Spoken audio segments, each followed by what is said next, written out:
საღამომშვიდობის მეგობრებო, მოგესალმებით. მოკლედ გუშინ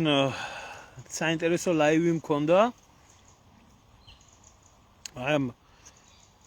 შაიშმელა შავ პოლკოვნიკთან დაკავშირებით და რა თქმა უნდა, ახლა როგორ შეიძლებოდა მომხდარიყო ისე, რომ შაიშმელა რადგანაც ებრაელი არის და დავით ჩემბრალია რო ებრაელი არის და მე ეს ყველაფერი მეთქვა და ღიად დამიფიქსირებია იგივე კეზერაშვილთან ერთად და იგივე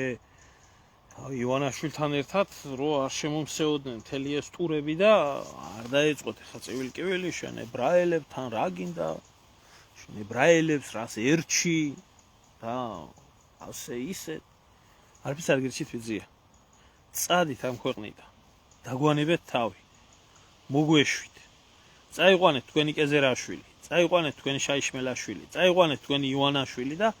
მოგცილდით დაგვანებეთ თავი. არ მინდა მეტი არაფერი. შეგვეშვით. ჩემბრალი არა, თუ ეს ხალხი არიან ებრაელები. და თუ ეს ხალხი ჩემი ქვეყნის წინააღმდეგ ჩადიან უბედურებას და ცუდს. თუ ომი, უბედურება, ძარცვა კორუფცია, ახლა კიდე აგერ შაიშმელათ ლა შავ პოლკოვნიკათა გადაქცეული და სხვა მისნაირებთან ერთად გადატრიალებას აპირებს საქართველოში და აგერ 4-ში უნდა მევიდნენ ჩაუცვია ფორმა და ვარსკვლავები დაუყრია ბეჭებზე და ჩემბრალია თუ რა ვქნა ახლა რადგანაც დღევანდელ საქართველოს აღარ ქვია ჩვენ ქვეყანას ჯორჯიას უფრო შეეფერება თუ კი ეროვნება და მამის სახელი არის ამოღებული პასპორტიდან, ამიტომ არ შეიძლება რომ ვთქვა მეც რომ ის ებრაელია. ებრაელია და რა ვქნა. ქართველი ხო არ აპირებს ისრაელში გადატრიალებას, დამხობას, უბედურებას. ხო, აბა ეს ებრაელები რას გადაგვეკიდეთ ერთი. ასე რომ თქვენსაც მოუარეთ და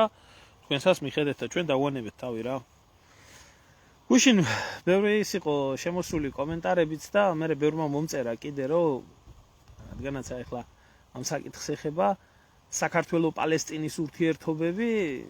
და ისო რა ქვიაო ბრიტანეთმა, საფრანგეთმა კიდე ბევრმა ქვეყანამ აღიარა პალესტინის სახელმწიფოებრიობა დამოუკიდებლად და აი ჩვენო რას ვიზამთო შემოკარგებო, ვისაც დაგავიწყდათ, გაგახსენებთ იმას, რომ 2012 წლის ნოემბრის თვე იყო. რიცხვი შეიძლება შემეშალოს, თუ არ ვწდები 29. 29 ნოემბერი უნდა ყოფილიყო, როდესაც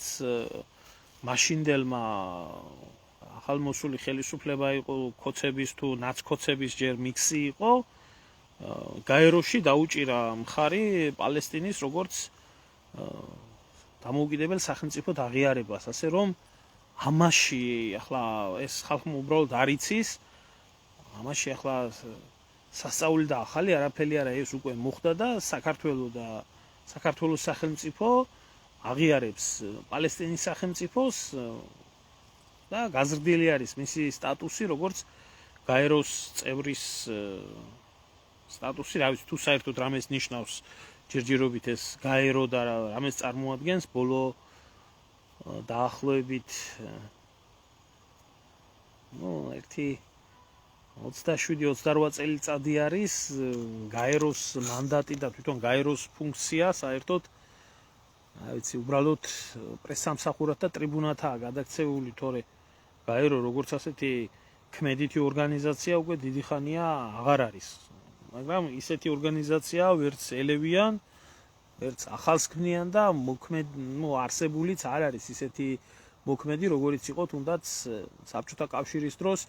ახლა იმ პერიოდის რეალობებს პასუხობდა გაერთიანებული ერების ორგანიზაცია, როგორიც ჩამოყალიბდა, ისეთი გეოპოლიტიკური ჭიდილი იყო მსოფლიოში და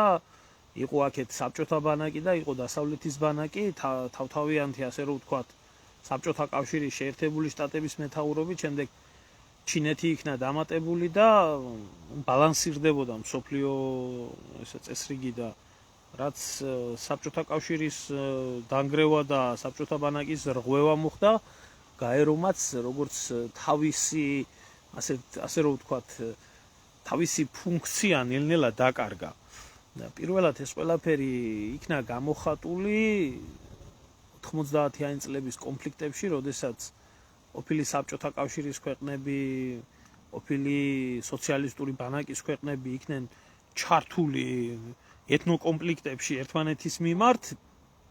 მაშინ გაერომ ვერ ითამაშა ვერანაირი როლი, მხოლოდ და მხოლოდ დამკვირვებლის როლი შეიძლება ეთქვათ, საქართველებმა ჩვენ თავზე გამოვცადეთ, მაგი ასე იყო გაგრაში ჩამოსვლა დამკვირვებლობა, მერე იქ ისევე გაგრის დაკარგვა, მერე სოხუმის დაკარგვა და ზოგადად რა ახლა სხვაგანაცაც ხდებოდა იგივე ყოფილი იუგოსლავიის ქვეყნებში,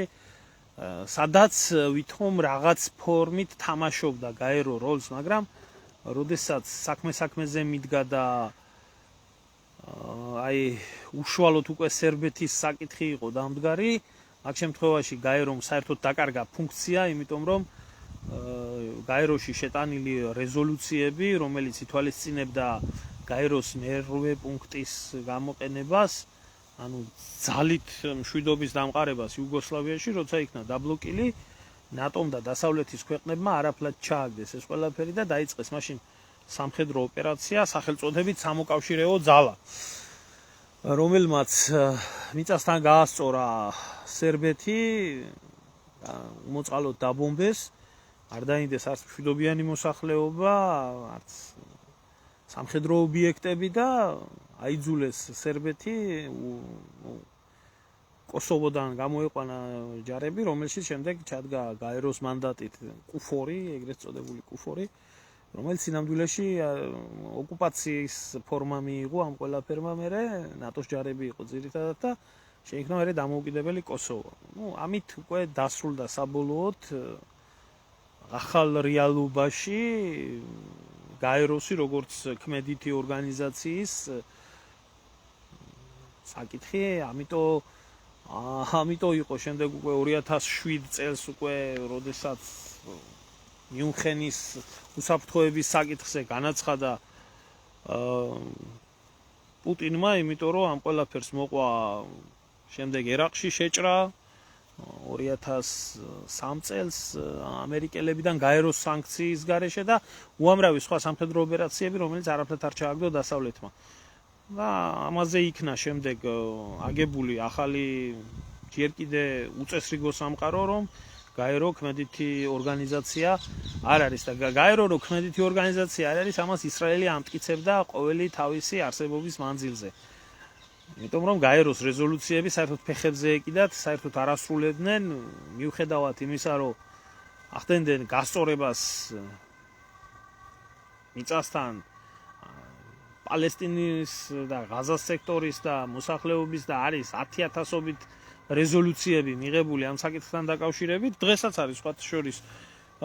მიმდინარე გენოციდთან დაკავშირებით არაერთი რეზოლუცია მიღებული და ოფიციალურად აღიარებული არის ორგანიზაციებიდან, რომ ისრაელი ჩადის გენოციდს, მაგრამ ეს არავის არ აინტერესებს, სულ ფეხებზე კიდიათ და გონიათ, რომ თურმე ასე აღიარებით რამე შეიძლება. არაფერიც არ შეიძლება, ისრაელი გააგრძელებს თავის ქმედებას, ებრაელებს თავისი გეგმა აქვთ გაწერილი და იმ გაწერილი გეგმით მოქმედებენ და ასე იქნება ეს ყველაფერი და რაც შეეხება ერთადერთი რაში შეიძლება გაეროს, ასე რომ ვთქვა, დღევანდელ გაეროში რაღაცათ ამ ორგანიზაციის გამოყენება, ეს არის ის, რომ ტრიბუნა არის, რომელსაც მთელი მსოფლიო ისმენს, მაგრამ მიუხედავად მსოფლიოს ესმის ეს ყველაფერი, მაგრამ როგორი მოქმედია, აი რა გენოციდი არავის არ აინტერესებს და შენი პრობლემები, საქართველოს პრობლემებზე ვინ დაკავდება, როდესაც პალესტინის პრობლემებზე არ კავდება არავინ. პალესტინას, რომელსაც მხარდამჭერები ყავს მთელი არაბული სამყარო და მთელი ისლამური სამყარო, ფეხებზე კიდიათ. დარჩა მთელი მსოფლიო აქეთ და იქეთ დარჩა ისა რა ქვია ისრაელი და ისა რა ქვია შეერთებული შტატები და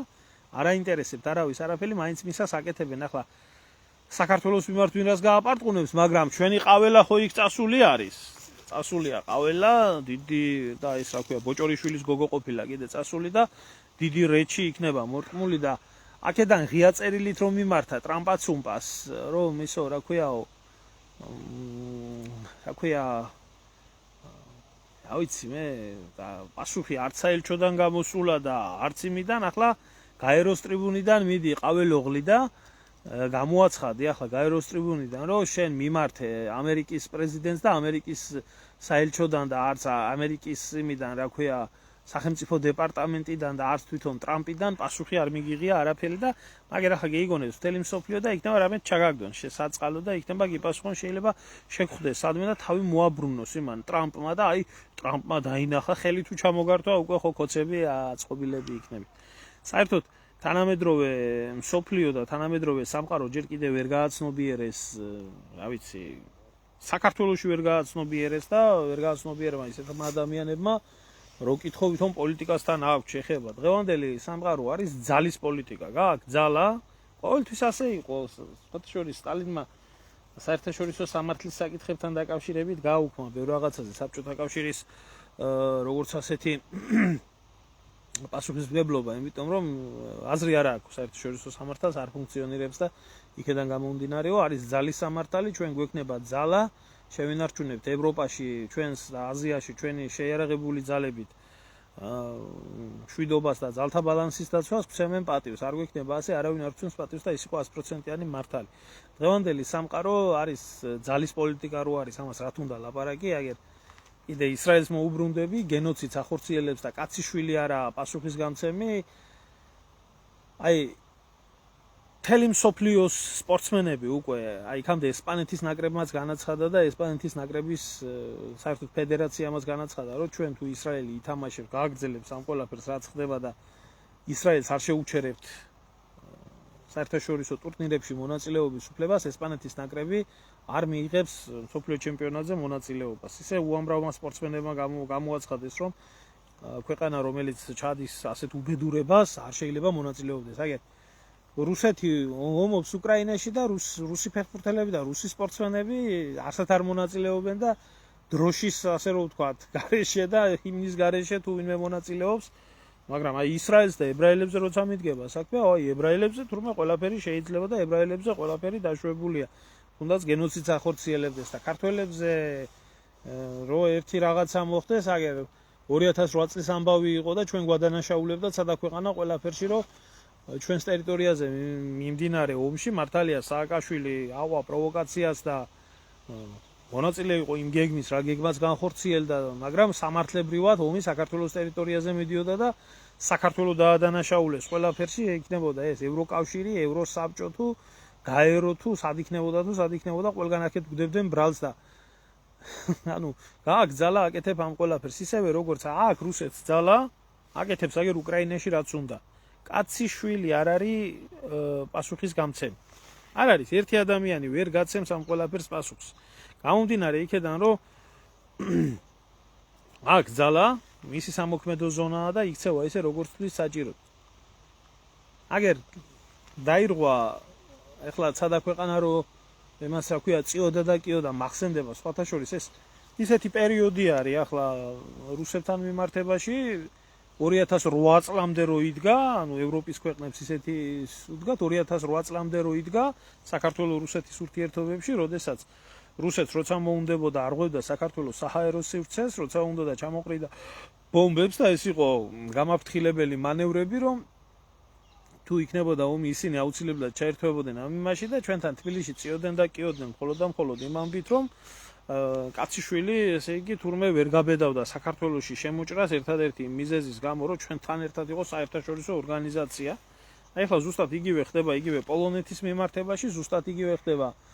ბალტიისპირეთის ქვეყნების მიმართებაში და მათ შორის სხვათა შორის ნორვეგიაც წივის და კივის რომ ჩემ მიმართებაშიც ასე ხდებაო და ნატოს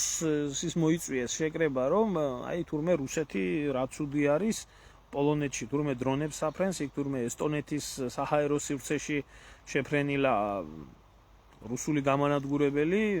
12 წუთი უტრიალებია და კაციშვილს პასუხი ვერ მოუთხრია მე ის გამკვირვებია რო კითხვა ამ ნატო კვადოს და რო კითხვა ამ დასავლეთის ქვეყნებს ბალტიისპირეთის სივრცეები ათვისებული აქვს უმაღლეს დონეზე და ნატოს საჰაერო პოლიცია და რა ვიცი რა არა განთავსებული ესტონეთში და ლიტვა-ლატვიაში, რომელიც ბალტიისპირეთის ქვეყნების საჰაერო სივრცეს იცავს რუსეთიდან და 12 წუთი თუ რუსული გამანადგურებელი დაფრინავდა ესტონეთის საჰაერო სივრცეში, რა ვიცი, ეს ნატოს ესკადრილიას პირი ჰქონდა დაღებული და თუ ეშინოდა, შემთხვევით ხო არ ეშინოდა და ჩასვრილი ხო არ იყო შემთხვევით. და ხო არ ეშინოდა შემთხვევით და იმიტომ ხო ვერ ბედავდნენ ვერაფრის განხორციელებას. დაალაგეთ ახლა მიდით ერთი რუსეთთან ურთიერთობები, რა არის დასალაგებელია ერთ-ერთ. სინამდვილეში ეს იყო. რომ მიმდინარეობდა ბელორუსიაში წვრთნები, მიმდინარეობდა კალინინგრადის ოლქში წვრთნები, რომელშიც უზარმაზარი რუსული არმია ღებულობდა მონაწილეობას, თითქმის ყველა დონის კომპონენტი იყო ჩართული, ჰაერი, ხმელეთი, ზღვა, არა აქვს მნიშვნელობა რომ იქამდე ისკანდერის ტიპის რაკეტების გამოიყენეს და წყალქვეშა ხომალდებმაც გაუშვეს სტრატეგიული იარაღი, ვერ გაბედეს. ამ პერიოდში ვერ გაბედეს ვერც თვითმფრინავების აფრენა ამ ნაკებმა ნატო კვატოს შეიარაღებამ ესტონეთში და ვერც ვერაფერი და იმან რა ქვია ტრამპაც უნდა მიქედან შემოუთვალო რომ კაცო მაგიო ცუდი ფაქტი მოხდაო და მაგას თქვენ მოუარეთო თქვენი პრობლემები არის იქეთ. აი ესა ძალის პოლიტიკა არის. ძალის პოლიტიკა არის ახლა ისრაელის თავზე ადგას ქორივით შეერთებული შტატები და ისრაელი ერი მარტო ყველას და ყველაფრის წინააღმდეგ და იძახის ნეთანიაჰუ თავარია ჩემ გვერდით ამერიკა არისო კაცო და ფეხებზე მკიდია ვინ იქნება ჩემ წინააღმდეგ. აი ეს არის დღევანდელი სამყარო. ველური ბუნება, ყოველგვარი წესების, ყოველგვარი კანონის გარეშე და ყველა სახელმწიფო იქცევა და აკეთებს იმას ისე როგორც არის მისი ინტერესებიდან გამომდინარე. და არავის არ აინტერესებს ისა რა ქვია ნორმალური მთავრობები, ვისაც აყავს სხვა ქვეყნის ინტერესები. მხოლოდ და მხოლოდ ჩვენნაირი დებილიზმით შეპყრობილი ის რო არის, რა ქვია, საზოგადოება, რომელ საზოგადოებასაც რომ მკითხო ისა რა ქვია საქართველოზე მეტად უკრაინის დარდი რო აქვს და ზელენსკიზე რო უნდა ილოცონ და სლავა უკრაინე უნდა იძახონ და ტაშფანდურით უნდა მიესალმებოდნენ ეს თუ მოხდა და ის თუ მოხდა, ეს დებილი საზოგადოება უკრაინაშია ერთი და მეორე, რა ვიცი, საქართველოში არის აგერ უამრავი გამოკლავებული, რომელი გამოკლავებულიც ცდილობს საკუთარი ერის და საკუთარი ქვეყნის ხარჯზე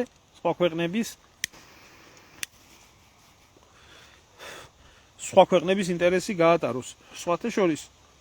აი ბალტიელები ბევრს რო ჭყიპინებდნენ და ბევრს რო იმაშვებოდნენ. ეხლა რა ჭყიპინებთ და რისი ეშინიათ, კაცო? საქართველოს არც ევროკავშირში აქვს ფეხი შედგმული და არც ნატოს ქოლგა არ იცავს და ესტონეთს და ლიტვა-ლატვიას რისი უნდა ეშინოდეს. წესით და რიგით ეგენი ფრთისქვეშ არიან და დაცულები არიან და შვიდათ და გემრიელად უნდა იყვნენ, მაგრამ არა, კარგად იციან რომ როდესაც საქმეზე მიდგება, იქაობასაც მიატოვებენ ბალტიელებს მიატოვებენ ამათ პირისპირ. დიდი პოლონეთი გამოჩნდეს მაგათი მხარდამჭერი ისიც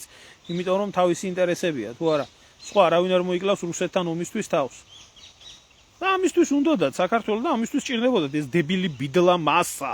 რომელი ბიდლა მასაც დარბის ქუჩაში და წივის და კივის და 1000 უბედურებას ცდილობს იმისთვის რომ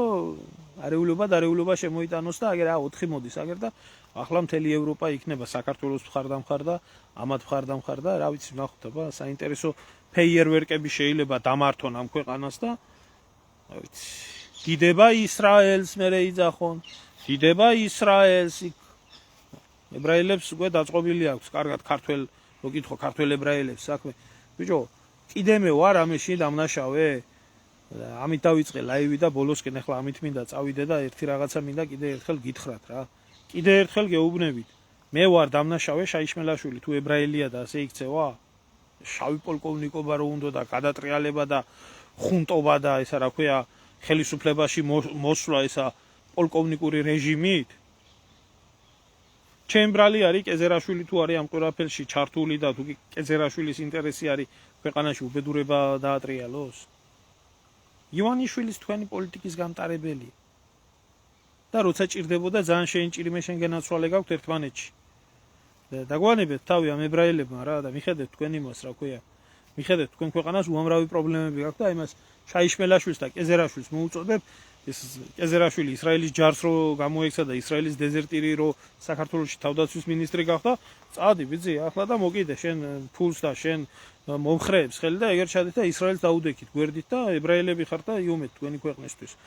ანუ იგივეს ვეტყვი იმას, რა ქვია, შაიშმელაშვილსაც, წად ბიძი, სადაცაა თქვენი სამშობლო, თქვენი ისტორიული სამშობლო და მოიცვი მაგ ფორმა და მოკიდე იარაღს ხელი და წადი ღაზას სექტორში. დაანებე საქართველოს თავი. ივანიშვილს წაიყოლეთ თუ გინდათ. ხო. არაფერს სასწაულს და არაფერ განსხვავებულს არ ვამბობ მე. ვის სიამოვნებს და ვის არ სიამოვნებს, საერთოდ ფეხებზე მკიდია, მაგი მე. საერთოდ არ მაინტერესებს ეგ ყველაფერი. ასე რაც შეეხება იმ ხალხს, რატომღაც ხარვეზი არის თქვენ კომენტარებს მე ვერ ვხედავ და ჩემო კარგებო აქედან გამომდინარე შევამოკლებ ახლა ლაივს, რადგანაც არ მიჩვენებს თქვენი კომენტარები, არ ჩანს არსად სამწუხაროდ. რო კომენტარ კითხვებზე გავცე პასუხი. აი ეგ არის რა და რაც შეეხება იმ კითხვას, რომელი კითხვაც იყო წამოსული, რომ აი თუ კი ევროპამ აღიარა პალესტინა, ჩვენ რა გვეშველება. ჩვენ აღიარებული გვაქვს პალესტინა უკვე 2012 წლიდან. 2012 წლიდან სხვათა შორის ალბათ ის იშვიათი სწორი ნაბიჯი იყო, რომელიც სწორი ნაბიჯიც იქნა გადადგმული, გამომდინარე იქედან, რომ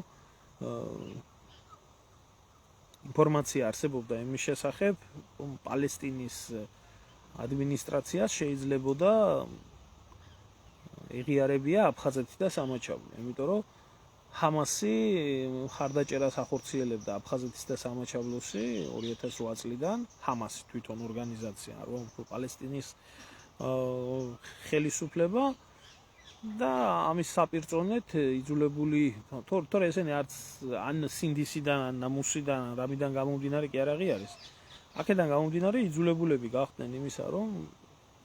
არ ეღიარებია პალესტინის ხელისუფლებას აფხაზეთი და სამაჩაბლო სოლიდარობის ნიშნად. იძულებული გახდნენ, რომ ეღიარებიათ და ეს იყო 2012 წლის ნოემბერში. მაგრამ არანაირი კონტაქტები არ დამყარებულა საიმისოდ, რომ ასე ჩვენ მიუხედავად იმისა, რომ პალესტინასთან საქართველოს ისტორიულად ძალიან დიდი კავშირები ჰქონდა და უამრავი ქრისტიანული მართლმადიდებლური კავშირები არსებობდა პალესტინას და საქართველოს სამეფოს შორის. ასე რომ აქ ახალი არაფერი. კარგი, ჩემო კარგებო, დაგემშვიდობებით, მაშინ აღარ მოგაწყენთ თავს, სამწუხაროდ ტექნიკური ხარვეზი არის და მე ვერ ხედავ თქვენ კომენტარებს, 62 ადამიანი მეყურებს ეთერში, მაგრამ კომენტარი არ ჩანს, არ იწერება. აი ამ პასუხის გაცემა მინდოდა ამ ხალხთან მიმართებაში, რომლებიც აი ესე სვამდნენ კითხვებს და მე არავის ის არ მაქვს, რა ქვია, ამოჩემება არ მაქვს, მით უმეტეს ებრაელების. გავხდა. ჩემ ბრალი არა, თუ ებრაელი, ქართველი ებრაელები განსაკუთრებით ასე იქცევიან საქართველოსთან მიმართებაში. ისრაელში წადით, ისრაელში დანებით ამ ქვეყანას და იქეთ თქვენ წმინდა მიწაზე. იქა თქვენი ადგილი.